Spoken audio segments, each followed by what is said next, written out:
বিকেল গড়াতেই বঙ্গভবনে বাড়তে থাকে ব্যস্ততা। শপথের কিছুক্ষণ আগে বঙ্গভবনে পৌঁছান নবনির্বাচিত রাষ্ট্রপতি মির্জা ফখরুল ইসলাম আলমগীর।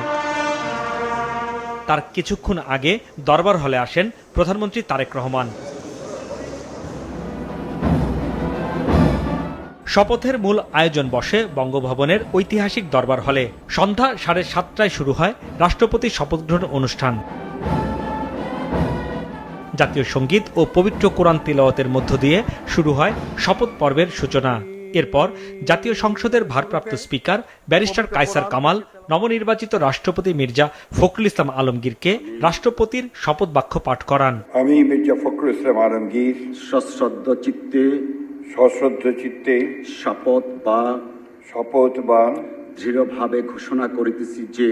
শপথ বাক্য পাঠ শেষে নির্ধারিত নথিতে স্বাক্ষর করেন নতুন রাষ্ট্রপতি। এর মধ্য দিয়ে আনুষ্ঠানিকভাবে রাষ্ট্রপতির দায়িত্ব গ্রহণ করলেন মির্জা ফখরুল ইসলাম আলমগীর।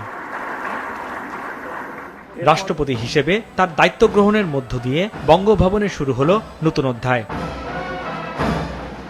রাষ্ট্রের সাংবিধানিক প্রধান হিসেবে এখন সামনে তার দায়িত্ব সংবিধান সমুন্নত রাখা, রাষ্ট্রের বিভিন্ন প্রতিষ্ঠানের মধ্যে ভারসাম্য বজায় রাখা এবং জাতীয় ঐক্যের প্রতীক হিসেবে দায়িত্ব পালন করা।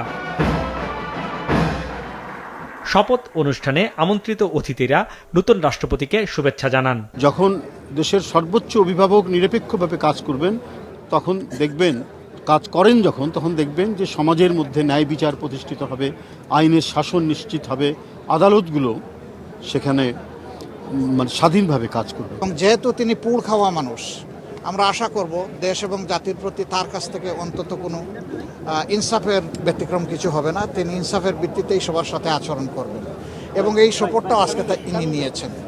এইটাই আমার কাছে আজকের মুহূর্তে মনে হচ্ছে যে কঠিন সময়ের একজন রাজনৈতিক সহকর্মী তিনি আজকে প্রেসিডেন্টের আসনে মূল্যায়িত হয়েছেন।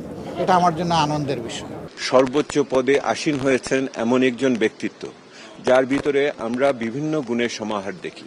উনি একদিকে একজন শিক্ষক, উনি একজন স্থানীয় সরকারের নেতা, তৃণমূল পর্যায়ের সম্বন্ধে উনি জানেন, উনি একটি দুর্যোগপূর্ণ সময়ে একটি বৃহৎ রাজনৈতিক দলের নেতৃত্ব দিয়েছেন, উনি মন্ত্রী হিসেবে খুবই দায়িত্ব পালন করেছেন এবং একই সাথে ওনার যে মূল্যবোধ সে ঐক্যবদ্ধ বাংলাদেশকে অনুপ্রাণিত করবে বলে আমি বিশ্বাস করি।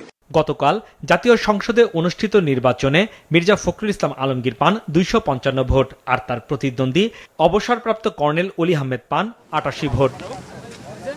ভোটের মধ্য দিয়ে নির্বাচিত হয়ে দেশের 23তম রাষ্ট্রপতি হিসেবে দায়িত্ব নিলেন মির্জা ফখরুল ইসলাম আলমগীর।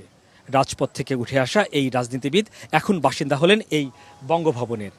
এখান থেকেই তিনি দেশের সাংবিধানিক এবং অভিভাবকের দায়িত্ব পালন করবেন। হাসনাইন তানভীর, মাছরাঙা সংবাদ, বঙ্গভবন, ঢাকা।